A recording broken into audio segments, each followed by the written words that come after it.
Timothy Oster had been living on the street for so long that he'd forgotten he'd ever lived any other way. At 35, he was hardened, angry, and like so many other homeless people, he deadened the pain with drink.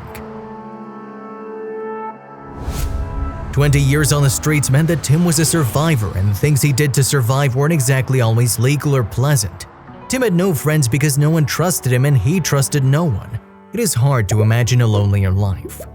Once long ago, Tim had been happy. He had lived with his mom in a small apartment in East Harlem, and maybe it hadn't been easy street, but Allie Oster had been streetwise and funny, and her son's best friend.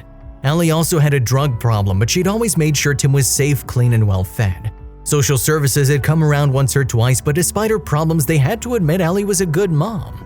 "We're family," Allie would cry fiercely. "It's just us two in the whole world, remember that." Tim remembered. He remembered that as he grew older, Allie had grown less pretty and more desperate, and sometimes he'd begged her to stop using to go to rehab. Allie said, "I can't leave you, buddy. Remember, it's just us two in the whole world." On the terrible night when Allie died, a fire had broken out in their rat trap apartment building and there was no way out. Allie had thrown a chair through the window and let in the icy air, which had only made the flames leap higher. Allie pushed him into the waiting fireman's arms and screamed, "Go." When they came back for her, it was too late. The shivering, weeping Tim had been taken in by child services, but a week later he ran away. "It's just me and the whole world, Mom," he whispered. And that was how he'd been living since then, footloose and free, with an eye on the main chance. Tim looked around him. "Hey, hey," he whistled. The opportunity was calling and Tim was going to answer. Just a few hundred meters away from the bench where he was sitting, an older lady was walking her dog. The dog had gotten all tangled up in its lead, and the woman set her bag down beside her while she tried to free the snappy little dog, who was getting more frightened by the minute. Tim approached quietly, but the older lady was so focused on the dog she didn't notice him pick up her bag and walk calmly away. A little further away, Tim broke into a jog. If the purse was fat, it could mean a few nights in a cheap hotel, a dozen square meals. Under a bridge, Tim squatted down and opened the purse. There were lots of old lady things which he threw away, but he kept a gold compact. Tim opened the wallet and grinned. $520! That was great! And some credit cards too. Tim didn't use credit cards, but Benny the Geek would pay at least $50 per card. Then Tim saw a photo in the plastic insert on the wallet and froze. It couldn't be. With trembling fingers, he pulled out the photo. It was Ellie, a very young Ellie with her blonde hair long and shiny, but that same dazzling smile. "Oh, Mom," he whispered. "I didn't even have a photo of you. How did this woman…" Tim dug out the woman's ID. Wanda Solomon Oster, age 74. He leapt to his feet, stuffed everything back into the purse, and ran back to where the old woman stood with her dog.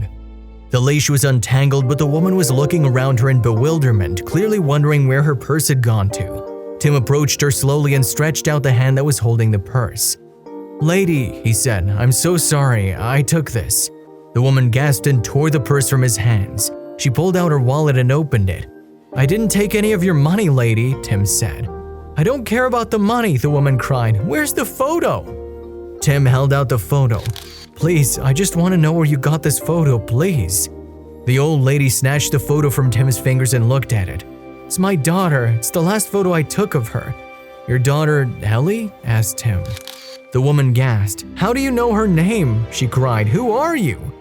Tim started crying. "Ellie was my mom. I'm her son, so I guess you're my grandmother." The woman grasped Tim's face in her hands. "You have her eyes. Oh, I've been looking for Ellie for so long. I wanted to beg her forgiveness, ask her to come home." The woman was sobbing. "Ellie took up with a man I didn't like. She started doing drugs. I made her leave, told her to come back when she was clean, but I regretted it. I never stopped looking for her." "I'm sorry," Tim whispered. "Ellie died 20 years ago." The woman was weeping and Tim put his arms around her and cried for Ellie for the first time since he was a boy. He rocked his grandmother in his arms and whispered, "It's all right. It's us two in the whole world." That afternoon, Tim took his grandmother to see Ellie's grave, and that night he went home for the first time in 20 years.